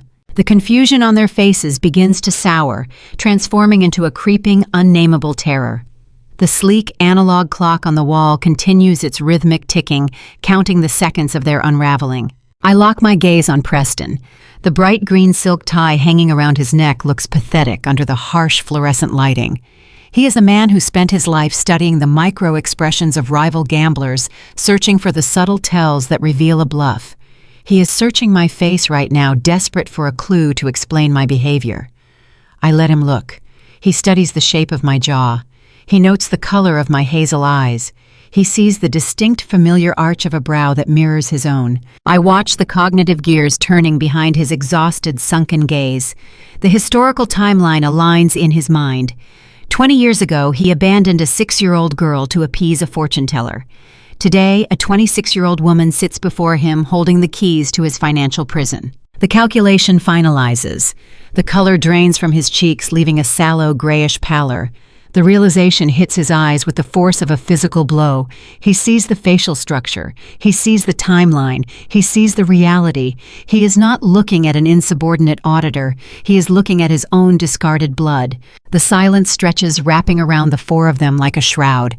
I wait until the exact moment their collective panic reaches its peak. I do not raise my voice. I speak with the clear, unarguable cadence of a closing bell. My name is Marigold Lennox. I state, watching the words land like heavy stones on the marble table. I am the founder and CEO of Apex Analytics, and I am the bad luck you threw away 20 years ago. The payoff is immense. The effect is instantaneous and glorious. The family physically recoils as if struck by a sudden invisible shockwave. Savannah shrinks back into her seat, her designer facade cracking wide open as the reality of her current situation takes hold. Wyatt grips the edge of the table, his knuckles turning stark white against the dark wood. He realizes he spent yesterday afternoon trying to frame the owner of a billion-dollar tech firm with a cheap traceable computer virus. Preston sits paralyzed. His jaw goes slack. His lucky tie offers no protection against the chilling reality staring back at him. The ultimate bad beat has finally arrived, and the dealer is the daughter he erased. Valerie reacts last. She built her entire worldview on the idea that the universe provides spiritual cover for her moral failings. She believed holding a piece of rose quartz would manifest a favorable outcome and protect her stolen wealth. The unvarnished truth shatters that comfortable illusion. Her fingers go limp. The polished crystal slips from her desperate grip. It falls through the empty space between her chair and the table. The stone strikes the polished concrete floor. It shatters into a dozen jagged pieces. The sharp cracking sound rings through the sterile room, slicing through the heavy silence. It is a perfect moment, symbolizing the sudden absolute destruction of their superstitious illusions. The shards of quartz scatter across the floor, catching the fluorescent light. Nobody moves to pick them up. The Lennox family is frozen, trapped in a nightmare they manufactured themselves. The house has finally arrived, and the house requires no luck. I look at the broken pieces of my mother's false protection, then raise my eyes to meet their terrified stares. The emotional manipulation they relied on for decades holds no power here. I reach out and tap the screen of my tablet. The device wakes up, casting a cool glow across my folded hands. The time for introductions is over. It is time to show them the math. Preston opens his mouth, his throat working as he tries to form a defense, but I raise a single hand. The gesture is small, yet it halts him instantly. I do not let them speak. Their voices have filled the air for 2 decades, weaving fictions and shifting blame. Today, the room belongs to the math. I tap the screen of my tablet and swipe upward. The overhead lights dim automatically as the primary wall panel blinks to life. A high-definition projection fills the space behind me, displaying the root directory of the digital dossier I compiled in the quiet hours of the night. I begin with the brother who thought a playing card could intimidate a scientist. I open the 4th section of the file. A sequence of network logs and intercepted data packets appears on the screen, highlighted in stark white against a dark background. Wyatt stares at the projection, his posture crumbling as he recognizes his own digital footprints. I walk the room through his actions from yesterday afternoon. I display the dark web receipt for the ransomware payload. I project the keylogger text showing his exact passwords and the frantic messages he sent while attempting to frame an innocent auditor for a network breach. He tried to build a digital guillotine for me, relying on crude malware to erase his departmental theft. I explain the sandbox environment I created to trap his virus, watching his eyes widen as he grasps the severe legal implications of his incompetence. He is not a clever corporate saboteur. He is a scared man who left a trail of evidence wide enough to warrant federal prosecution. Before Wyatt can stammer an excuse, I switch the display to the 3rd section. Savannah flinches as her name appears in bold font across the screen. I project a categorized spreadsheet of her recent expense reports. The columns detail her luxurious lifestyle funded entirely by stolen corporate equity. I highlight the spa retreats logged as team-building exercises and the designer garments written off as client uniforms. I pull up the specific ledger entry from yesterday, showing the $600 lunch she tried to expense before the freeze caught her. She shrinks in her chair, her crafted veneer of superiority dissolving into raw humiliation. She spent her life curating an image of effortless wealth, looking down on the people who actually perform the labor. I point out the maintenance requests she denied for her own staff, contrasting her exorbitant restaurant tabs with her refusal to replace a basic coffee machine for the warehouse workers. Her entire identity is a fraudulent line item. I do not pause to let the reality settle. I move directly to the patriarch. I open the 1st section and the screen floods with international banking codes and offshore routing numbers. Preston grips the edge of the marble table. The ledger outlines his systematic diversion of vendor payments into rival baccarat syndicates across the globe. I cross-reference the stolen funds with the dates Lennox Hospitality failed to pay their luxury suppliers. I chart the trajectory of a man who treated his employees' livelihoods as an endless line of credit at a rigged table. He did not lose money due to shifting markets or unpredictable economic downturns. He drained the operational budget to chase a winning streak that never materialized. He sits there exposed not as a misunderstood business visionary, but as a chronic addict who robbed his own company to feed a delusion. The final layer of their deception belongs to the matriarch. I open the 2nd section displaying the human resources and payroll databases. Valerie touches her throat, her eyes darting toward the shattered pieces of quartz on the floor. I project the recurring invoices submitted by Madame Zara. The room stares at the exorbitant consulting fees paid to a woman who waves burning sage to solve accounting errors. I pull up the routing details for the psychic's monthly retainer, tracing the origin of the funds. This is the pebble that shatters whatever remaining dignity Valerie clings to. I highlight the source account. She did not pay her spiritual advisor from a discretionary executive fund. She siphoned the money directly from the employee healthcare reserve. She compromised the medical security of her warehouse staff to purchase mystical pardons for her own negligent leadership. The silence in the boardroom is heavy, weighed down by the sheer volume of their exposed crimes. They look at the screen, unable to deny the forensic trail laid out before them. But the financial fraud is only the symptom. The true disease originated 20 years ago, and it is time to excise the root. I open the final document in the dossier. It is a scanned image of a handwritten ledger from 2 decades past. The date is circled. It is exactly 3 days prior to the morning they packed my vinyl suitcase and drove me to Reno. I look directly at Preston and Valerie. They recognize the page. The blood drains from my mother's face. "You did not send me away because of a psychic's vision," I say, my voice dead level, carrying no heat, only the chilling certainty of the data. You sent me away because you lost $3 million at the Bellagio the week before, and you needed a narrative that absolved you of your own gambling addiction. The boulder drops, crushing their foundational mythology. They spent a lifetime convincing themselves they were victims of cosmic interference. They used my supposed bad aura as a shield to deflect the shame of their ruin. The truth projected on the wall strips away that protective lore. They are not cursed. They are just criminals. They are ordinary, flawed people who made reckless choices and lacked the courage to accept the consequences. They sacrificed a 6-year-old child to maintain a fiction. Your reliance on luck was just a shield for your utter lack of accountability. I continue letting the words resonate in the sterile air. You hid behind tarot cards and astrological charts because you were terrified of the math. But the math never forgets. My reliance on data just exposed every single crack in your foundation. The projection screen casts a harsh, unforgiving light across their faces. They are pinned under the weight of their own documented history. The grand illusion of Lennox hospitality is dead murdered by spreadsheets and network logs. There is no fortune teller coming to cleanse this room. There is no lucky roll of the dice that can erase the evidence sitting on my tablet. I have dismantled their lives piece by piece, using only facts, leaving them with nothing but the raw, ugly truth of their own actions. The data has spoken, and the trial is over.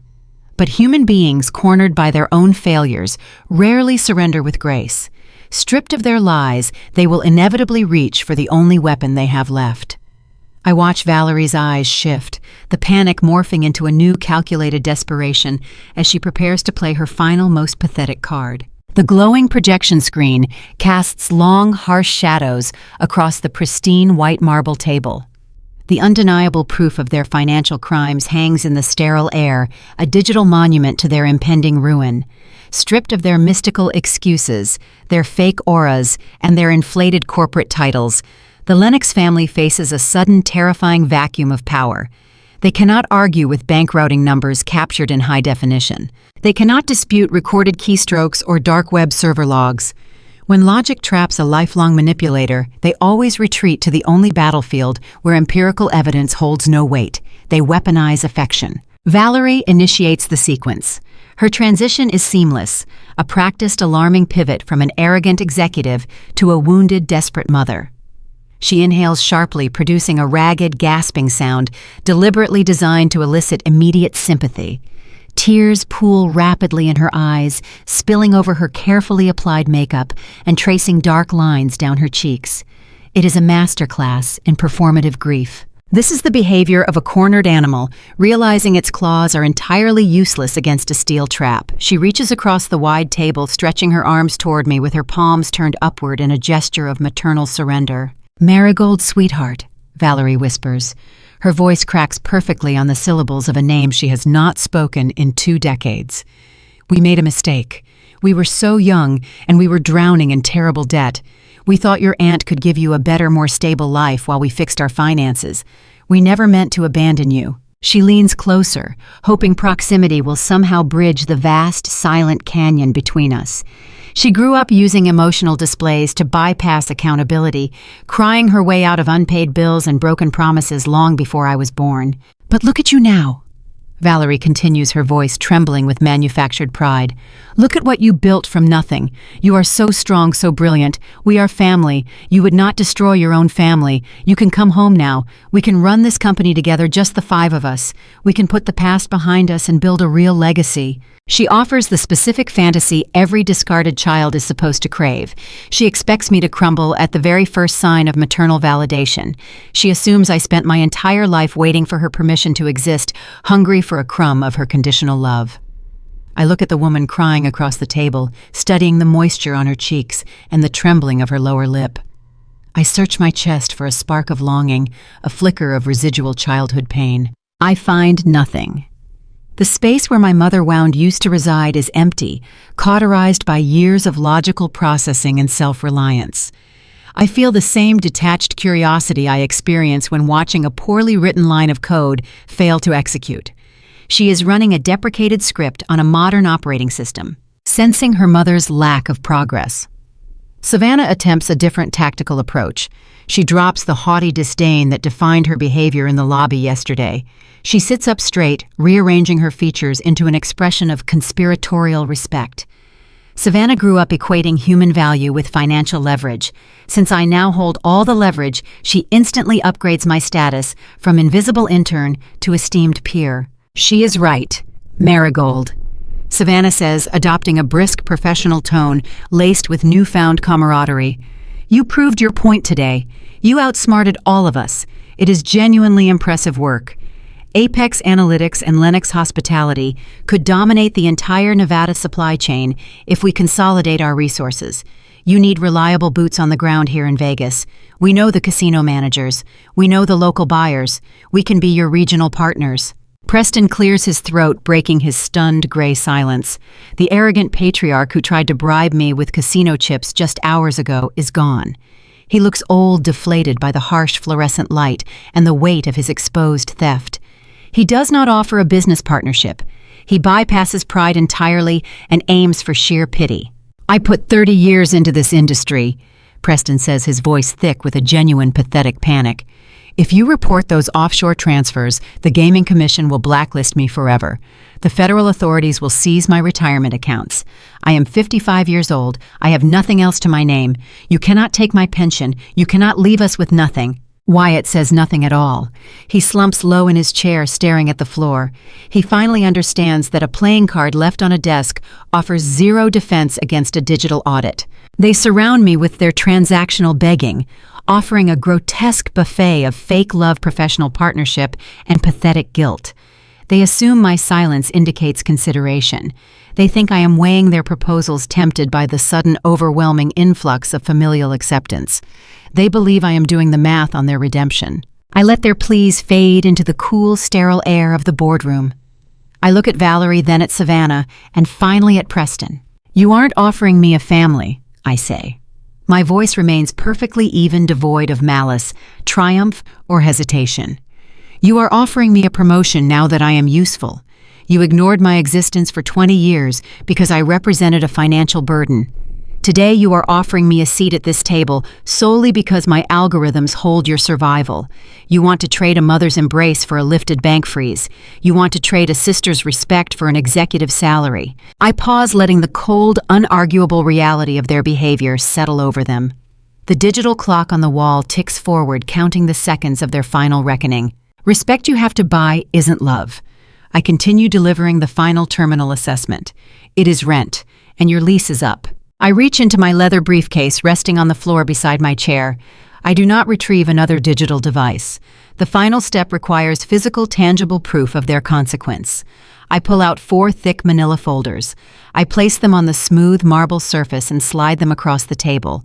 The folders glide effortlessly, coming to a halt in front of each executive. Those are your termination notices.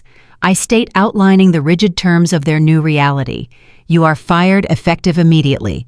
The grounds are gross misconduct, corporate fraud, and targeted cyber-sabotage. Your equity in Lennox Hospitality is forfeit under the strict breach of contract clauses you signed during the acquisition. You will surrender your company devices, your security badges, and your keys before you leave this building today. Preston stares at his folder as if it contains a live explosive. Valerie lets out a genuine sob, the performative grief instantly replaced by real, unadulterated terror. Savannah opens her folder with shaking hands, her eyes scanning the dense legal documents that strip her of her title and her counterfeit wealth. I sit back in my heavy leather chair. Resting on the table just inches from my right hand is a pristine glass of water poured by the building staff before our arrival. The surface of the water is perfectly still. It does not ripple. It reflects the bright overhead fluorescent lights with flawless clarity, a perfect physical mirror of my total internal calm.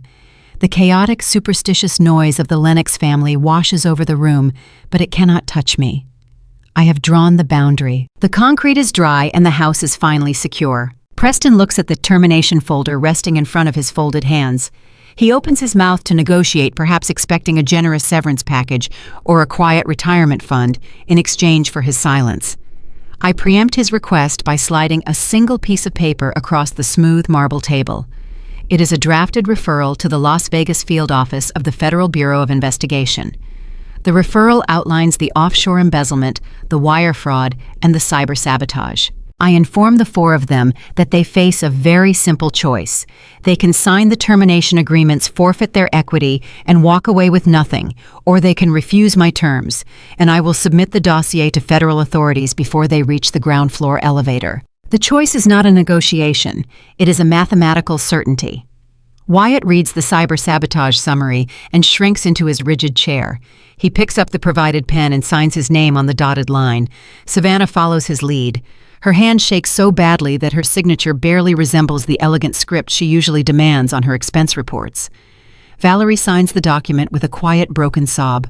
Her eyes remain fixed on the shattered quartz crystals scattered across the polished concrete floor. Preston is the last executive to surrender his title. He stares at me, searching for a trace of the daughter he discarded, looking for a familiar weakness he can exploit. He finds only the cold, unyielding gaze of a data scientist. He signs the document and pushes the folder away from him. They stand up and walk toward the glass doors. They are broken, stripped of their stolen company, their fraudulent wealth, and their mystical delusions. I do not stand up to gloat. I do not hurl insults, demand a final apology, or require a tearful confession. I simply remain in the heavy leather chair and watch them leave the room.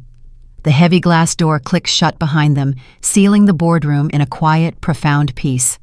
The transaction is final. The toxic debt is cleared. 3 months pass.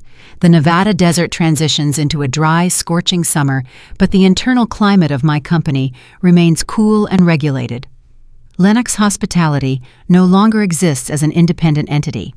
I liquidated the obsolete corporate structure and absorbed the viable assets into a new subsidiary of Apex Analytics. The transition was clinical and efficient.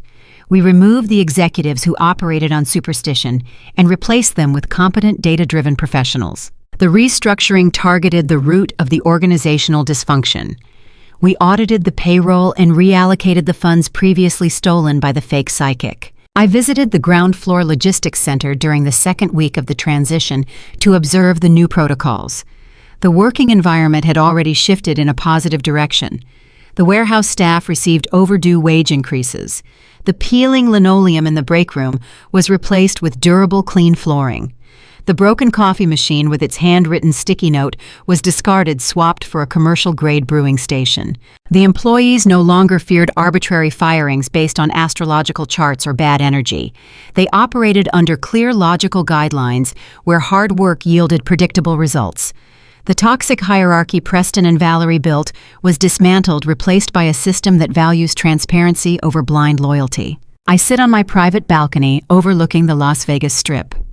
The evening air is warm, carrying the faint sound of traffic and the distant hum of casino resorts. The neon lights flash in erratic, colorful patterns against the dark sky. Down on the crowded casino floors, thousands of people are feeding tokens into slot machines and pushing chips across green felt tables. They are betting on luck. They are praying for a cosmic intervention to solve their earthly problems. They clutch lucky charms, blow on dice, and search for meaningful patterns in random number generators. I look at the glittering cityscape, and I know the algorithms running beneath it all. The flashing lights are programmed to keep human eyes distracted. The payout schedules are calculated to ensure the establishment retains the statistical edge at all times. Luck is an illusion sold to desperate people, a comfortable fiction designed to separate them from their resources. My parents bought into that fiction. They sacrificed their own child to appease a fortune teller because they lacked the courage to accept their own failures. A profound peace settles over my shoulders as I watch the city. This is the heavy foundational truth I earned. I broke the cycle of generational toxicity, but I did not achieve it through chaotic vengeance. I did not scream in a boardroom or destroy my family out of spite. I broke the cycle through irrefutable boundaries. I used logic to construct a fortress they could not breach. I forced them to face the consequences of their actions without allowing their emotional manipulation to infect my reality. I am free from their narrative.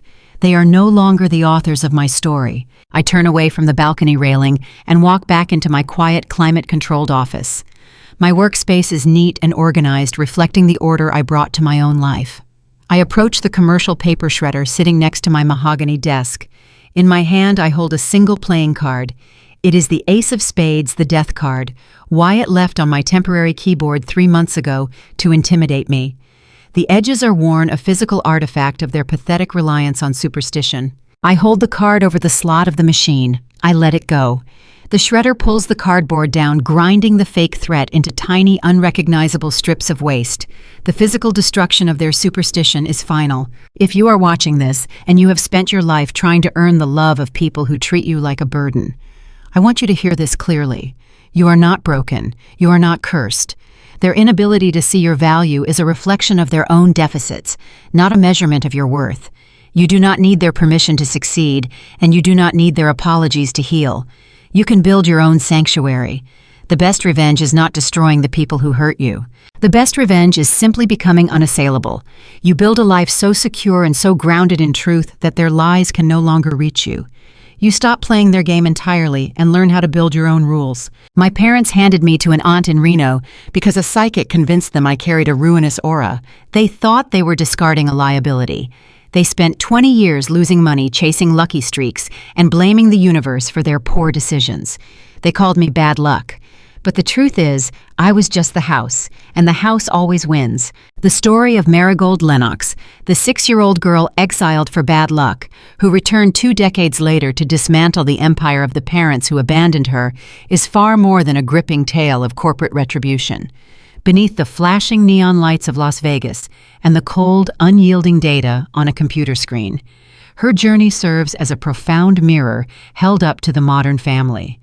It is a stark, unflinching portrait of what happens when the foundational values of parenthood collapse under the weight of materialism, ego, and the desperate pursuit of self-preservation.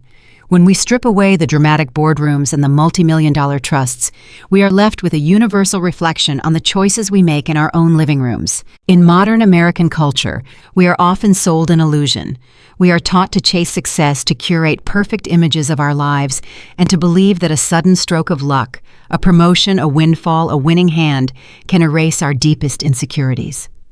Marigold's parents, Preston and Valerie, embodied the darkest extreme of this cultural obsession.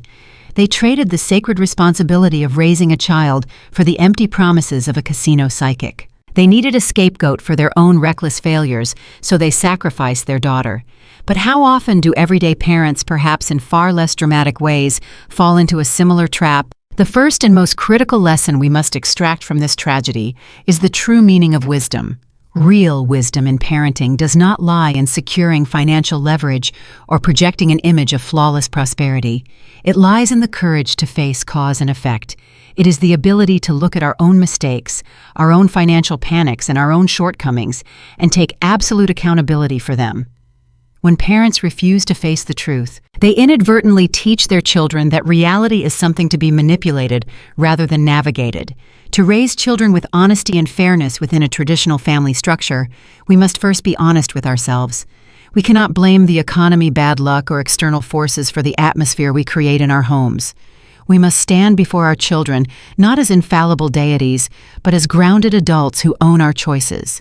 This brings us to the second pillar of raising a healthy family, the true nature of morality and love. The most heartbreaking element of Marigold's story is not the loss of a company, but the corruption of the family bond into a transactional ledger. When Marigold returned holding the keys to their survival, her family wept and begged, offering her a seat at the table. But as she so chillingly realized, they were not offering her a family, they were offering her a promotion. In a society that relentlessly measures our worth by our productivity, our grades, our salaries, and our aesthetic appeal, it is dangerously easy for this transactional mindset to bleed into our parenting. Are we loving our children for who they intrinsically are, or are we loving them for how well they reflect upon us? A child is not an accessory to enhance a family's social standing. They are not a retirement plan, a therapist, or a vessel to carry our unrealized ambitions. The bedrock of traditional family values must be unconditional love. A truly moral home is one where a child knows that their worth is absolute, untethered from their utility or their achievements. When we enforce fairness and emotional awareness, we teach our children that love is a sanctuary, not a currency to be earned or withheld based on the shifting tides of convenience. Finally, we must look at the resilience that Marigold forged in the fires of her abandonment. She did not allow the cruelty of her family to turn her into a monster. She did not scream, she did not seek violent revenge, and she did not sink into the toxic drama that defined her parents' lives. Instead, she transformed her profound pain into unassailable inner strength. She utilized silence discipline and ironclad boundaries. As parents, we cannot protect our children from every hardship, nor should we try. Adversity is the forge in which true character is hammered out. But our responsibility is to guide them through the darkness without letting them become consumed by it. We must teach them that true power does not come from destroying those who wrong you, but from building a life so rooted in truth and self-respect that toxic influences simply cannot reach you. We must equip them with the emotional intelligence to recognize when to extend grace and when to draw a firm, uncrossable line to protect their own peace. Marigold's quiet departure at the end of her story, leaving the ruins of her family's deception behind, while she watched the city from her balcony, is the ultimate testament to a soul that has done the grueling work of healing. It takes immense courage to look at these stories and ask ourselves the hard questions. How do we maintain our emotional awareness and our unconditional compassion when the financial pressures of modern life are screaming at us to cut corners? How do we keep our homes grounded in truth when the world rewards the illusion? If these questions resonate with you, if you have ever found yourself navigating the complicated, sometimes painful dynamics of family loyalty and the search for your own unassailable peace, then you belong with us. Hit subscribe and follow Fluffy Revenge. We share stories that do more than just entertain. We share narratives that challenge the way we view our relationships, our boundaries, and our own inner strength. Join our community and let us continue to explore the messy, beautiful reality of the human experience together. As the screen fades to black on Marigold's journey, the glow of her story lingers, casting a long shadow over our own lives. We are left to wonder about the quiet moments in our own homes. When the doors are locked and the outside world falls away, what kind of house are we really building? Are we laying bricks of honesty and unconditional love? Or are we quietly stacking a house of cards, hoping the wind never blows? The answers do not lie in our bank accounts or our public reputations. They lie in the eyes of the people sitting across from us at the dinner table. And as we look at them, we must ask ourselves, if the ultimate test of our character arrived at our doorstep tomorrow, would our foundation hold, or would we realize too late that we were relying on luck all along?